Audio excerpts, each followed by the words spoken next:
ನಮಸ್ಕಾರ ರೈತ ಬಾಂಧವರೇ. ಭಾರತ್ ಕೃಷಿ ಕನ್ನಡ ಯೂಟ್ಯೂಬ್ ಚಾನಲ್ಗೆ ಸ್ವಾಗತ. ರಾಜ್ಯದಲ್ಲಿ ಮಳೆ ಕೊರತೆ ಮತ್ತು ನೀರಿನ ಅಭಾವದ ನಡುವೆ ಕೃಷಿ ಹೊಂಡ ನಿರ್ಮಾಣಕ್ಕೆ ರೈತರಿಂದ ಭಾರಿ ಬೇಡಿಕೆ ವ್ಯಕ್ತವಾಗುತ್ತಿದೆ. ಹಾಗಾದರೆ ಕೃಷಿ ಹೊಂಡ ನಿರ್ಮಾಣಕ್ಕೆ ಸರ್ಕಾರದಿಂದ ಎಷ್ಟು ಸಹಾಯಧನ ಸಿಗುತ್ತದೆ? ಯಾವ ಯೋಜನೆಯಡಿ ಅರ್ಜಿ ಸಲ್ಲಿಸಬೇಕು? ಹೊಂಡದ ಅಳತೆ ಎಷ್ಟು ಇರಬೇಕು? ಯಾವ ದಾಖಲೆಗಳು ಬೇಕಾಗುತ್ತವೆ ಎಂಬ ಸಂಪೂರ್ಣ ಮಾಹಿತಿಯನ್ನು ಈ ವಿಡಿಯೋದಲ್ಲಿ ತಿಳಿದುಕೊಳ್ಳೋಣ. ಮೊದಲು ಕೃಷಿ ಹೊಂಡ ಎಂದರೇನು? ಕೃಷಿ ಹೊಂಡ ಎಂದರೆ ಮಳೆ ನೀರನ್ನು ಸಂಗ್ರಹಿಸಿ ಬೆಳೆಗಳಿಗೆ ಅಗತ್ಯವಾದ ಸಮಯದಲ್ಲಿ ಬಳಸಿಕೊಳ್ಳಲು ಜಮೀನಿನಲ್ಲೇ ನಿರ್ಮಿಸುವ ನೀರಿನ ಸಂಗ್ರಹಣಾ ವ್ಯವಸ್ಥೆ. ಇದರಿಂದ ಅಂತರ್ಜಲ ಮಟ್ಟ ಹೆಚ್ಚುವುದರ ಜೊತೆಗೆ ಬರಗಾಲದ ಸಮಯದಲ್ಲೂ ಬೆಳೆಗಳಿಗೆ ನೀರು ಒದಗಿಸಲು ಸಾಧ್ಯವಾಗುತ್ತದೆ. ಯಾವ ಯೋಜನೆಯಡಿ ಸಹಾಯಧನ ಸಿಗುತ್ತದೆ? ಕರ್ನಾಟಕದಲ್ಲಿ ರೈತರು ಮುಖ್ಯವಾಗಿ ಕೃಷಿ ಭಾಗ್ಯ ಯೋಜನೆ ಮತ್ತು ಮಹಾತ್ಮ ಗಾಂಧಿ ರಾಷ್ಟ್ರೀಯ ಗ್ರಾಮೀಣ ಉದ್ಯೋಗ ಖಾತ್ರಿ ಯೋಜನೆ ನರೇಗಾ ಅಡಿಯಲ್ಲಿ ಕೃಷಿ ಹೊಂಡ ನಿರ್ಮಾಣಕ್ಕೆ ಸಹಾಯಧನ ಪಡೆಯಬಹುದು. ಎಷ್ಟು ಸಹಾಯಧನ ಸಿಗುತ್ತದೆ? ಕೃಷಿ ಹೊಂಡದ ಅಳತೆ ಮತ್ತು ಸ್ಥಳೀಯ ಮಾರ್ಗಸೂಚಿಗಳ ಆಧಾರದ ಮೇಲೆ ಸಹಾಯಧನ ನಿಗದಿಯಾಗುತ್ತದೆ. ಉದಾಹರಣೆಗೆ 12 ಮೀಟರ್ ಇಂಟು 12 ಮೀಟರ್ ಅಳತೆಯ ಕೃಷಿ ಹೊಂಡಕ್ಕೆ ಸುಮಾರು 87,500ರವರೆಗೆ ಸಹಾಯಧನ ದೊರೆಯುವ ಅವಕಾಶವಿದೆ.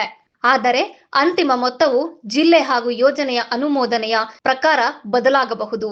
ಹೆಚ್ಚುವರಿ ಸೌಲಭ್ಯಗಳು ಕೇವಲ ಹೊಂಡ ನಿರ್ಮಾಣಕ್ಕೆ ಮಾತ್ರವಲ್ಲ, ಹೊಂಡದಲ್ಲಿ ಸಂಗ್ರಹಿಸಿದ ನೀರು ಇಂಗಿ ಹೋಗದಂತೆ ಪಾಲಿಥೀನ್ ಅಥವಾ ಟಾರ್ಪಲ್ ಲೈನಿಂಗ್ ಅಳವಡಿಸಲು ಸಹ ಸರ್ಕಾರದಿಂದ ಸಹಾಯಧನ ನೀಡಲಾಗುತ್ತದೆ.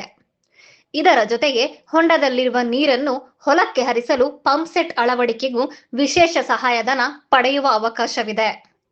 ಇದರಿಂದ ರೈತರಿಗೆ ನೀರಾವರಿ ವ್ಯವಸ್ಥೆ ಇನ್ನಷ್ಟು ಸುಲಭವಾಗುತ್ತದೆ. ಯಾವ ರೈತರು ಅರ್ಜಿ ಸಲ್ಲಿಸಬಹುದು? ಮಳೆಯಾಶ್ರಿತ ಪ್ರದೇಶದಲ್ಲಿ ಕೃಷಿ ಮಾಡುವ ರೈತರು ಈ ಯೋಜನೆಗೆ ಅರ್ಜಿ ಸಲ್ಲಿಸಬಹುದು.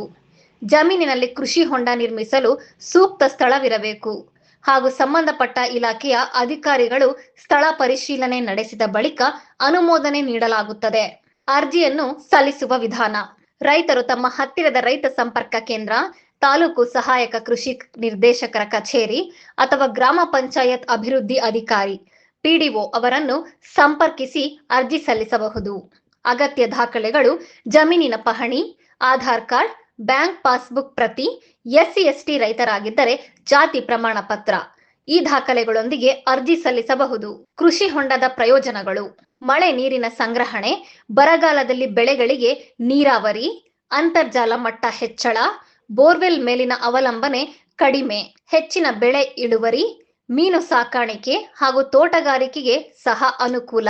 ರೈತರಿಗೆ ಸಲಹೆ: ನಿಮ್ಮ ಪ್ರದೇಶದಲ್ಲಿ ಈಗಾಗಲೇ ಕೃಷಿ ಹೊಂಡಕ್ಕೆ ಅರ್ಜಿ ಸ್ವೀಕರಿಸುತ್ತಿದ್ದರೆ ಕೊನೆಯ ದಿನಾಂಕದವರೆಗೆ ಕಾಯದೆ ಸಾಧ್ಯವಾದಷ್ಟು ಬೇಗ ಅರ್ಜಿ ಸಲ್ಲಿಸಿ. ನಿಮ್ಮ ಜಮೀನಿನ ಸೂಕ್ತವಾದ ಅಳತೆ ಹಾಗೂ ಸಹಾಯಧನದ ಬಗ್ಗೆ ಕೃಷಿ ಅಧಿಕಾರಿಗಳಿಂದ ಮಾಹಿತಿ ಪಡೆದು ನಂತರವೇ ಕಾಮಗಾರಿಯನ್ನು ಆರಂಭಿಸಿ.